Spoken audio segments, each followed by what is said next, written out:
இன்றே டவுன்லோட் செய்து உங்கள் ஃபேவரட் ஷோக்களை என்ஜாய் பண்ணுங்க. அம்மா, நீங்க எங்க புடவை எடுக்கவே மாட்டீங்களோன்னு பயந்தே போயிட்டோம் நாங்கெல்லாம். நல்ல வேலை எடுத்துட்டீங்க. என் அண்ணாமலை பத்தி எனக்கு நல்லா தெரியும். அவ எப்பவுமே சரியான முடிவுதான் எடுப்பா.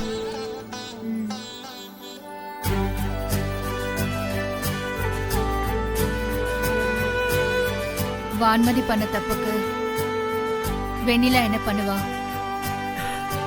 நேத்து நடந்த சம்பவத்துக்கும் வெண்ணிலாவுக்கும் எந்த சம்பந்தமும் இல்ல.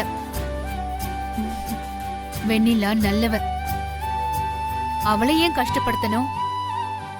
சோ நாம குறிச்ச தேதியில வருண் வெண்ணிலா கல்யாணம் நடக்கும்.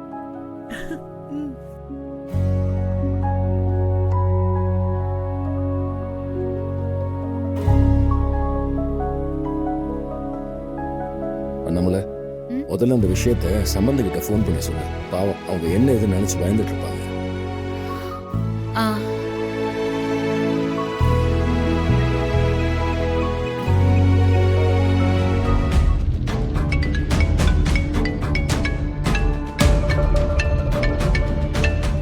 அண்ணாமலை கால் பண்றேன். ஏங்க போன் அட்டெண்ட் பண்ணி பேசுங்க.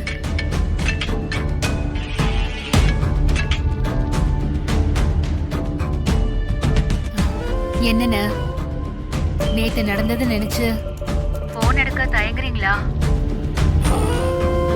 இல்லம்மா, அது ஈவினிங் வீட்டுக்கு முகூர்த்த புடவை கொடுக்க வரும்.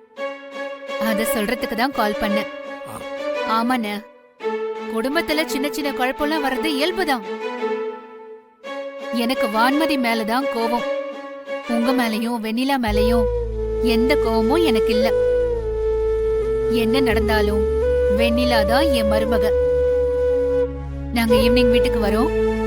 அண்ணாமலை, உனக்கு எப்படி நன்றி சொல்றேன்னே தெரியலம்மா.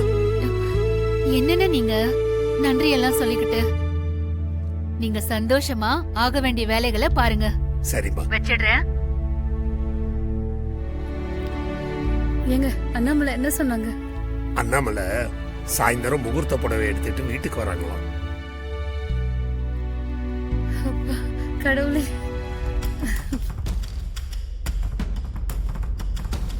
அதுக்கு நான் விட மாட்டேன். அவங்கள இங்க வரக்கூடாதுன்னு சொல்லுங்க. வான்மதி, உன் கோவம் எனக்கு புரியுதுடி. ஆனா இது வெண்ணிலாவோட வாழ்க்கை, கொஞ்சம் புரிஞ்சுக்கோ.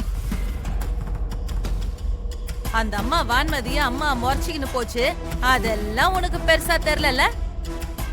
வெண்ணிலாவோட வாழ்க்கை மட்டும்தான் உனக்கு முக்கியம் இல்ல. நீங்க பேசாதீங்க மங்காக்கா. எப்ப பாரு எரிய நெருப்புல என்ன ஊத்துறதே வேலையா இருக்கீங்க. இங்க பெரியவ வாழ்க்கையே கேள்விக்குறியா இருக்கும்போது சின்னவளுக்கு கல்யாணம் பண்ணி வைக்க பாக்குறீங்க. அந்த நியாயத்தை சொன்னா உங்களுக்கு எரியுதோ? வாயை மூடுறீங்களா கொஞ்சம்? நீ கோவப்படாதடி, உன் கல்யாணம் நல்லபடியா நடக்கும்.